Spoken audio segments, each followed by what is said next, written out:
19 से प्रभावी सभी लोगों और परिवारों के प्रति पहले जनवरी में और फिर पिछले महीने हम आपकी भारत यात्रा की प्रतीक्षा कर रहे थे, लेकिन दुर्भाग्यवश दोनों ही बार यात्रा स्थगित करनी पड़ी। हमारी आज की मुलाकात आपकी भारत यात्रा का स्थान नहीं ले सकती है। एक मित्र के नाते मेरा आपसे आग्रह है कि स्थिति सुधरने के बाद आप शीघ्र सपरिवार भारत यात्रा का प्लान करें और हमारा आतिथ्य स्वीकार करें।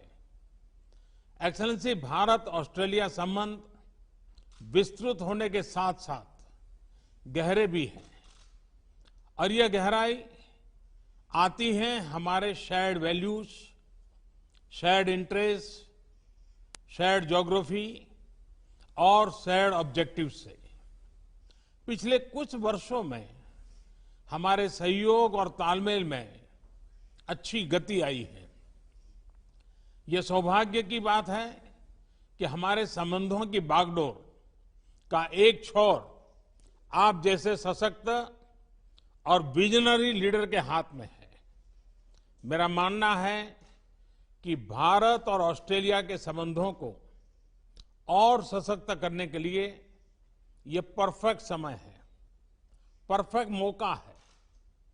अपनी दोस्ती को और मजबूत बनाने के लिए हमारे पास असीम संभावनाएं हैं। ये संभावनाएं अपने साथ चैलेंजेस भी लाती हैं। चैलेंजेस की किस तरह इस पोटेंशियल को वास्तविकता में ट्रांसलेट किया जाए ताकि दोनों देशों के नागरिकों, बिजनेसेस, एकेडमिक्स, रिसर्चर्स इत्यादि के बीच लिंक्स हो और जो और मजबूत बने।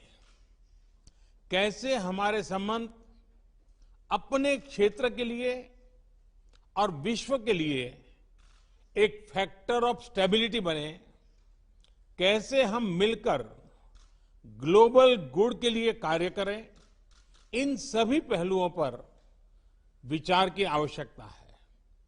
एक्सेलेंसी, समकालीन विश्व में देशों की एक दूसरे से अपेक्षाएं और हमारे नागरिकों की हमसे अपेक्षाएं बढ़ गई हैं।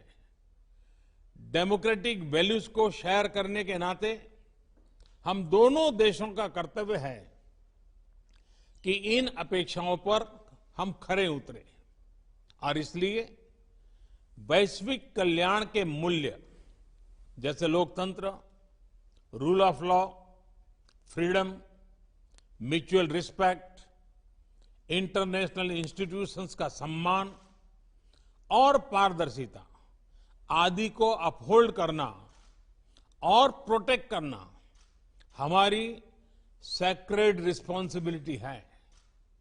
यह एक प्रकार से भविष्य के लिए हमारी धरोहर है।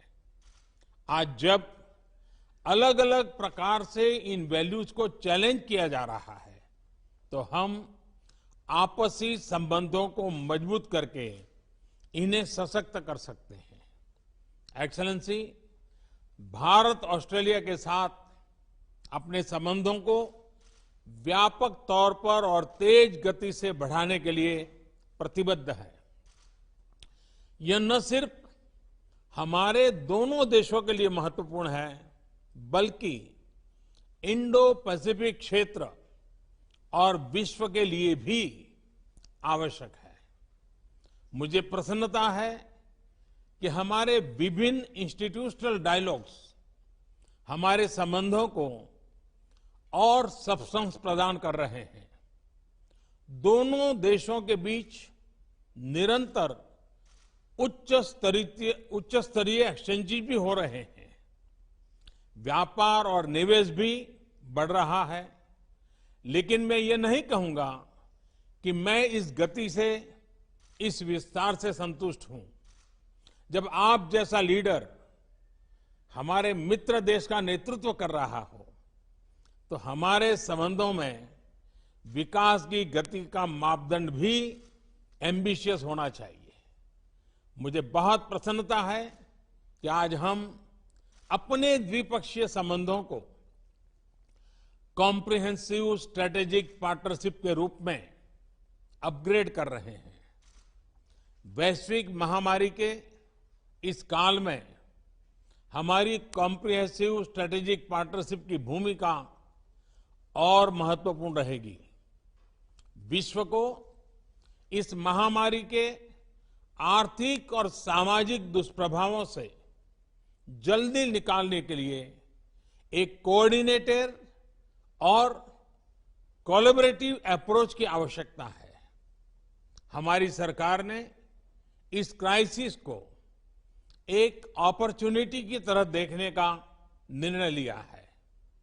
भारत में लगभग सभी क्षेत्रों में व्यापक रिफॉर्म्स की प्रक्रिया शुरू की जा चुकी है।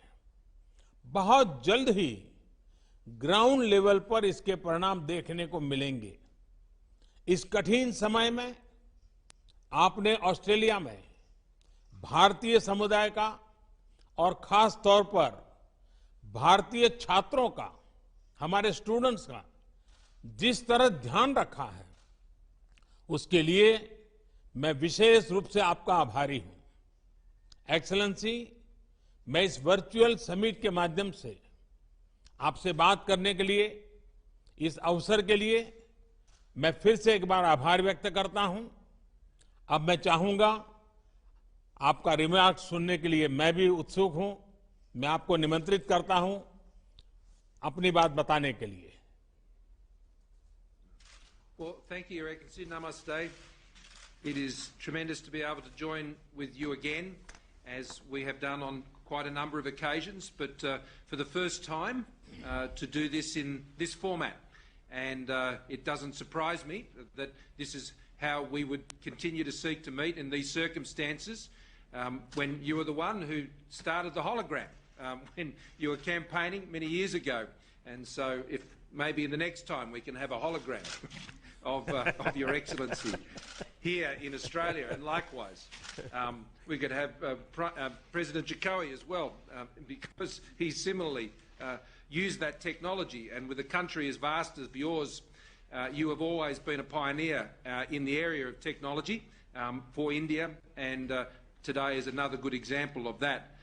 Your Excellency, can I thank you for your leadership, not just within India, but more broadly throughout the G20, the Indo-Pacific, and the stabilising and constructive and very positive role that you have played in these very difficult times. Together with our friends such as Prime Minister Abe, this has been so important in our region, and to provide that steadying and stabilising and wise influence during what is an incredibly difficult time for all of our countries, and we wrestle with those challenges each and every day. Can I also convey our deepest condolences to all of those impacted by Tropical Cyclone Amphan. This is, together with all of the other difficult issues that are being faced, our condolences are with you for that terrible event, and of course the industrial accident at Vizag.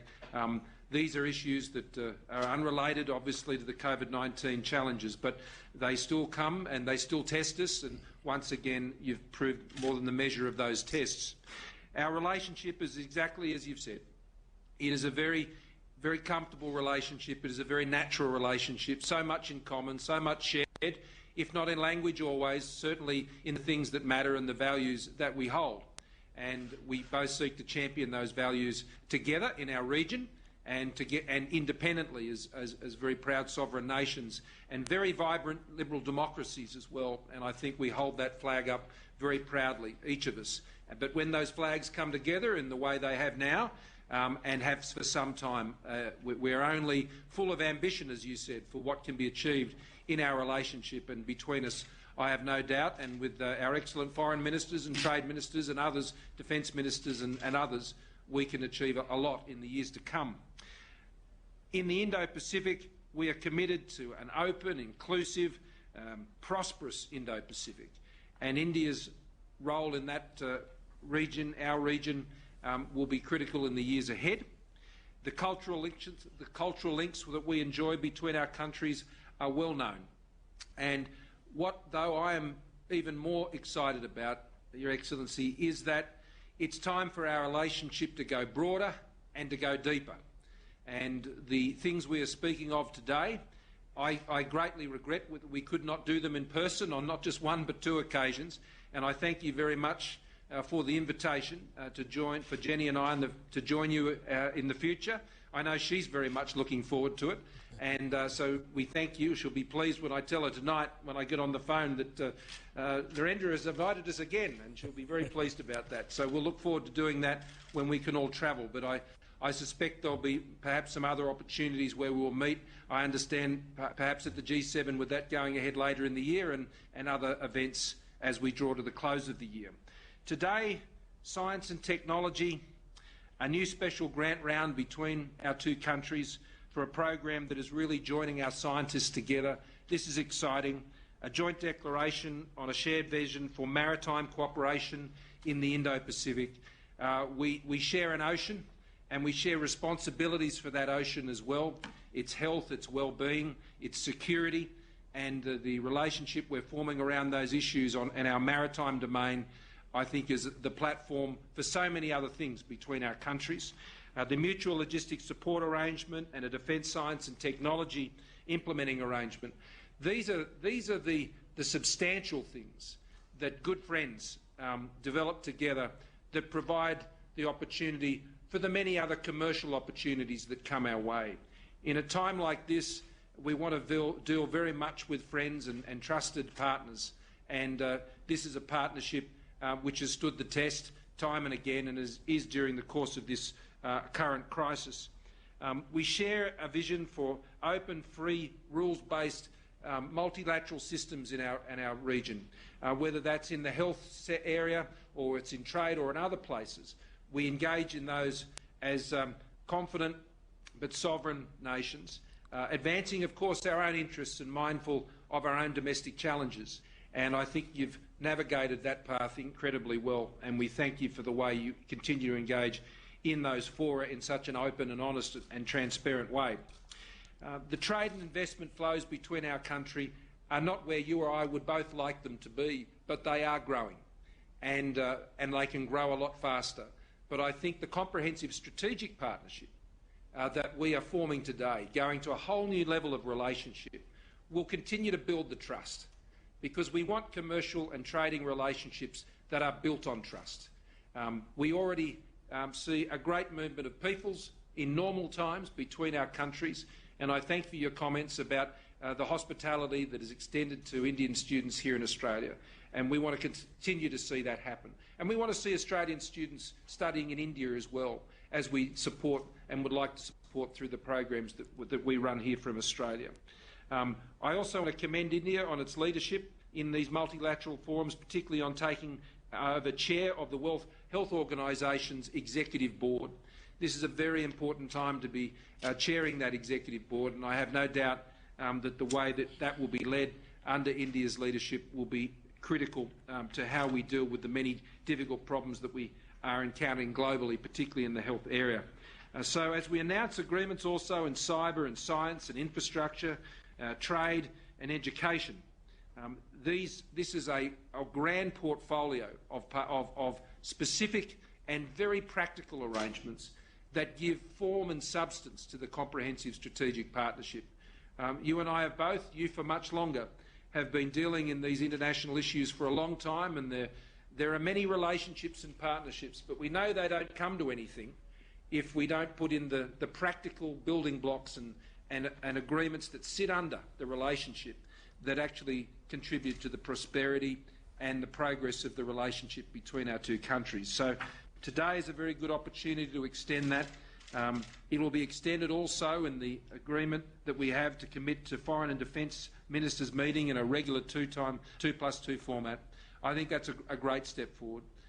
The relationship also we have with partners in the region, particularly Japan, Indonesia, Vietnam, the United States, others, is very important. And we are both enthusiastically pursuing those bilateral relationships, but increasingly in multilateral, fora, both informally and formally. That is providing, I think, a basis of stability in our region which we can all share in and we can drive the prosperity from. So I look forward to this first Australia-India Leaders Virtual Summit today. I wish I could be there for what has become the famous Modi hug, and while not and be able to share my samosas, which I thank you for. We had a bit of fun with that on the weekend. So next time it'll have to be the Gujarati kishti, which I know is a keen favourite of yours, and you've mentioned to me before. So I'll try that out in the kitchen before next time we meet in person. Thank you, media.